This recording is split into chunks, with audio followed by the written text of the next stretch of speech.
एक समय की बात है। कपिलवस्तु के शानदार महलों में जन्मे एक युवक का नाम सिद्धार्थ था। वह जीवन के सभी सुखों का अभिभावक था और उसे कभी भी किसी प्रकार की कमी महसूस नहीं हुई। लेकिन एक दिन जब वह बाहर अपनी यात्रा पर गया तो उसने अपनी आंतरिक असंतोषता का अनुभव किया। वह यह समझने के लिए तत्पर हो गया कि जीवन का वास्तविक अर्थ क्या है और कैसे उसे पूरा किया जाए। सिद्धार्थ ने अपने राजा को अपने आंतरिक अभियान के बारे में सम्मिलित किया और उन्हें संयम और आत्मसंयम की तलाश में निर्देशित किया। राजा के प्रयासों के बावजूद सिद्धार्थ ने नई जीवन शैली का चुनाव किया और राजमहल को छोड़ दिया। उसने योगी और ध्यान के शिक्षकों से सीखना शुरू किया और खोज में निकल गया। दिनों बीत रहे थे और सिद्धार्थ का खोजना नहीं थम रहा था।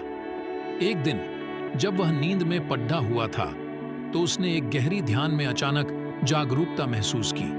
उसे समझ में आया कि जीवन में परेशानी और दुख के अनुभव का कोई साहसिक साहस करने की जरूरत नहीं है। इसके बजाय उसने समझा कि जीवन की उसी प्रकृति के साथ समर्थ होने का मार्ग उसे समझ में आ गया था।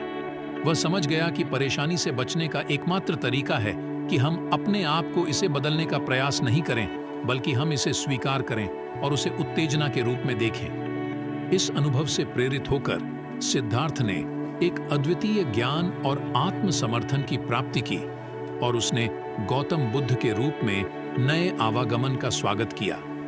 उसने जीवन के इस महत्वपूर्ण सत्य को अपने अनुयायियों के साथ साझा किया और उन्हें जीवन की उत्कृष्टता की ओर मार्गदर्शन किया। इसके प्रेरणात्मक संदेश के साथ हमें यह याद रखना चाहिए कि हम अपने जीवन की परेशानियों का सामना करने के लिए तैयार रहें और हमें हर चुनौती को एक अवसर के रूप में देखने की कोशिश करनी चाहिए। इसी तरह हम अपने जीवन को अपने विचारों और कार्यों के माध्यम से सकारात्मकता और उत्साह से भर सकते हैं, जिससे हम अपनी सार्थकता को प्राप्त कर सकते हैं और खुद को प्रगति और संतुष्टि की दिशा में ले जा सकते हैं।